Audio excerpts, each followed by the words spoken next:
नमस्कार बंधुरा आपनारा देखছেন आकाश इन्फो यूट्यूब चैनल। तो बंधुरा पश्चिमबंगे एसआईआर बंद होबे ना, एसआईआर हबेई। এই মুহূর্তে বড়সড় খবর আপনাদের জন্য। আগস্টেই এসআইআর শুরু হচ্ছে, সুপ্রিম কোর্টের নতুন রায়। আজ 15ই আগস্ট, বড় খবর। তার সঙ্গে আধার কার্ড ভোটার কার্ড দিলে হবে, এর সঙ্গে একটি ডকুমেন্ট লাগবে। তো আধার কার্ড ভোটার কার্ড দিয়ে আপনারা যাচাই করতে পারবেন, তার সঙ্গে একটি ডকুমেন্ট লাগবে। তো আগস্টের কত তারিখ থেকে শুরু হচ্ছে এই পশ্চিমবঙ্গে এসআইআর, সমস্ত বিষয় বিস্তারিতভাবে জানাবো এই ভিডিওতে। এর আগে আপডেট পেয়েছিলাম পশ্চিমবঙ্গে এসআইআর হবে না, মুখ্যমন্ত্রী বলেছিলেন, মানে 2 বছর পর হবে। সেক্ষেত্রে নির্বাচন কমিশন সমস্ত জল্পনা উড়িয়ে দিয়ে অবশেষে জানিয়ে দিল পশ্চিমবঙ্গে এসআইআর হবেই। তো কবে থেকে শুরু হচ্ছে আর সুপ্রিম কোর্ট কী জানাচ্ছে, সেই সমস্ত বিষয় বিস্তারিতভাবে বলে দেব এই ভিডিওতে। তাই ভিডিওটি একটু স্কিপ না করে পুরোটা দেখবেন। আর ভিডিওটি দেখার সাথে সাথে যদি আপনি আমাদের চ্যানেলে নতুন এসে থাকেন, তাহলে ভিডিওর নিচে যে সাবস্ক্রাইব বাটনটি আছে সেটি ক্লিক করে চ্যানেলটিকে সাবস্ক্রাইব করে দিন। আর পাশে থাকা নোটিফিকেশান বেলটি অন করে রাখুন এই ধরনের গুরুত্বপূর্ণ ভিডিও সবার আগে পাওয়ার জন্য। তো চলুন বন্ধুরা, ভিডিও শুরু করা যাক। দেখুন, বলা হয়েছে সব জল্পনার অবসান, বাংলায় শুরু হতে চলেছে এসআইআর। একটি কাগজের সঙ্গে আধার কার্ড ভোটার কার্ড দিয়েও আপনি এসআইআরের ভেরিফিকেশানে আবেদন করতে পারবেন। অর্থাৎ আধার কার্ড এবং ভোটার কার্ড দিয়েও আপনি এসআইআরের ভেরিফিকেশান করতে পারবেন, সঙ্গে লাগবে একটি কাগজ। তারপর বলা হয়েছে গত 8ই আগস্ট রাজ্যকে চিঠি দিয়ে কমিশন জানিয়ে দিয়েছে পশ্চিমবঙ্গে শুরু হতে চলেছে এসআইআর। এদিন সুপ্রিম কোর্টে এসআইআর সংক্রান্ত শুনানিতে জানালেন পশ্চিমবঙ্গ সরকারের পক্ষের আইনজীবী গোপাল শঙ্কর নারায়ণ। অবশেষে সব জল্পনার অবসান, বাংলায় এসআইআর হচ্ছে। বিহারের পর পশ্চিমবঙ্গেও শুরু হতে চলেছে ভোটার তালিকার নিবিড় পরিমার্জন বা এসআইআর। একই সঙ্গে রাজ্য সরকারের সঙ্গে আলোচনা না করেই কিভাবে এই প্রক্রিয়া শুরুর দিকে এগোচ্ছে কমিশন, তা নিয়ে প্রশ্ন তুলেছে রাজ্যের আইনজীবী। আর তারা কিন্তু বলেছিল 2 বছর পর আমরা এসআইআর করব, তার আগে হবে না। এরপরই রাজ্যের মুখ্য সচিবকে দিল্লিতে ডাকা হয়েছিল। কেন 2 বছর সময় চাইছে বা কেন এখন এসআইআর হবে না? এদিন শুনানির পর্বে বিচারপতি সূর্যকান্ত বলেন, পশ্চিমবঙ্গে এখনও এসআইআর শুরু হয়নি। এই মন্তব্যের প্রেক্ষিতে আইনজীবী গোপাল শঙ্কর নারায়ণের কমিশনের চিঠি দেওয়ার প্রসঙ্গ উত্থাপন করেন। তিনি বলেন, পশ্চিমবঙ্গে কোনো আলোচনা ছাড়া শুরু হতে পারে নিবিড় সমীক্ষার কাজ। অর্থাৎ বুঝতেই পারলেন, সুপ্রিম কোর্টের তরফে জানানো হয়েছে যে পশ্চিমবঙ্গে কিন্তু কোনো আলোচনা ছাড়াই এই এসআইআর কাজ শুরু করা হতে পারে। এরপর বলা হয়েছে এসআইআর সংক্রান্ত শুনানিতে কলকাতা হাইকোর্টের সামনে এর প্রতিবাদে মহিলার গায়ে আগুন দেওয়ার চেষ্টার ঘটনার কথাও উল্লেখ করেন কল্যাণ বন্দ্যোপাধ্যায়।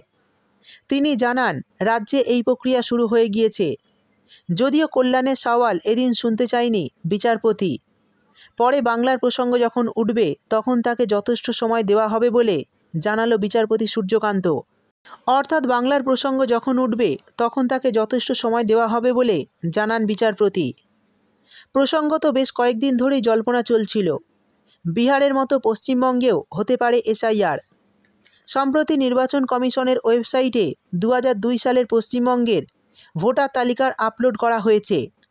বাংলায় বিএলওদের প্রশিক্ষণ দেওয়া হয়েছে। অর্থাৎ যারা এখনও 2002 সালের লিস্ট ডাউনলোড করেননি তারা অবশ্যই করে ফেলুন, কারণ অবশ্যই দরকার পড়বে। সুপ্রিম কোর্ট জানায়, নির্বাচন কমিশনই ঠিক, নাগরিকত্ব প্রমাণে আধার যথেষ্ট নয়। গতকাল এসআইআর মামলার শুনানিতে এমনই পর্যবেক্ষণ সুপ্রিম কোর্টের বিচারপতির। নাগরিকত্ব প্রমাণে আধার কার্ড যথেষ্ট নয়। মঙ্গলবার নির্বাচন কমিশনের সঙ্গে এভাবেই সহমত পোষণ করলেন সুপ্রিম কোর্টের বিচারপতি সূর্যকান্ত এবং জয়মাল্য বাগচির বেঞ্চ। নাগরিকত্ব প্রমাণে আধার কার্ড ভোটার কার্ড যেহেতু যথেষ্ট নয়, তাই তার সাথে নির্বাচন কমিশনের দেওয়া 11টি নথির যে কোনো একটি কাগজ দিলেই যথেষ্ট। অর্থাৎ বুঝতেই পারলেন, সুপ্রিম কোর্টের তরফে জানিয়ে দেওয়া হয়েছে যেহেতু আধার কার্ড ভোটার কার্ড নাগরিকত্বের প্রমাণ হিসাবে যথেষ্ট নয়, তাই তার সাথে নির্বাচন কমিশনের যে 11টি নথি দেওয়া হয়েছে সেই 11টি নথির মধ্যে যে কোনো একটি নথি কিন্তু অবশ্যই দেখাতে হবে। সাপোর্টিং হিসাবে আপনারা আধার কার্ড ভোটার কার্ড দেখাতে পারেন, কিন্তু 11টি নথি যে রয়েছে সেই সমস্ত নথির মধ্যে একটি নথি অবশ্যই আপনাদের দেখাতে হবে। সেই সঙ্গে যাদের 2002 সালের ভোটার লিস্টে নাম রয়েছে তাদের ভোটার ভেরিফিকেশন করার জন্য খুব একটা কিছু ডকুমেন্ট দেখানোর প্রয়োজন নেই।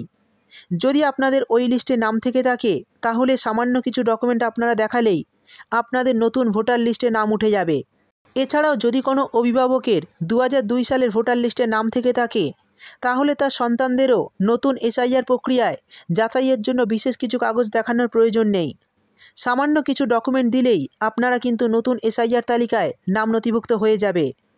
তারপর বলা হয়েছে জাতীয় নির্বাচন কমিশনের তরফেই রাজ্যের কাছে জানতে চাওয়া হয়েছিল যে এসআইআর নিয়ে প্রস্তুতি কতদূর।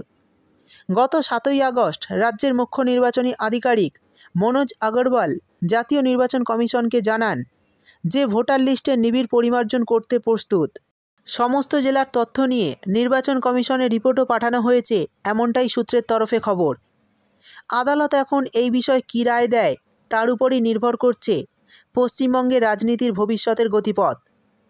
কবে থেকে শুরু হচ্ছে এসআইআর তাও জানিয়ে দেওয়া হবে 2 থেকে 1 দিনের মধ্যে, তা জানানো হয়েছে কমিশনের তরফে বলেই সূত্রের তরফে খবর। অর্থাৎ বুঝতেই পারলেন খুব শীঘ্রই কিন্তু পশ্চিমবঙ্গে এসআইআর শুরু হতে চলেছে। আর আগামী 2 থেকে 1 দিনের মধ্যেই কমিশনের তরফে জানিয়ে দেওয়া হবে যে বাংলায় কবে থেকে এসআইআর প্রক্রিয়া শুরু করা হবে। তো বুঝতেই পারলেন আধার কার্ড ও ভোটার কার্ডকেও কিন্তু ভোটার ভেরিফিকেশনের জন্য আপনারা ব্যবহার করতে পারবেন, কিন্তু এর সঙ্গে একটি কাগজ অবশ্যই আপনাদের লাগবে। অর্থাৎ নির্বাচন কমিশনের তরফে যে 11টি নথির কথা বলা হয়েছে সেই 11টি নথির মধ্যে একটি নথি অবশ্যই লাগবে। তার সঙ্গে আপনারা আধার কার্ড ভোটার কার্ডকে ব্যবহার করতে পারেন। তো বন্ধুরা, পশ্চিমবঙ্গে এসআইআর হওয়ার দরকার আছে কি না অবশ্যই কমেন্ট করে জানাবেন। ভিডিও ভালো লাগলে ভিডিওটিতে একটি লাইক দিয়ে দেবেন এবং আপনার বন্ধুবান্ধবদের সঙ্গে বেশি বেশি করে শেয়ার করবেন। ভিডিওটি দেখার জন্য আপনাকে অসংখ্য ধন্যবাদ।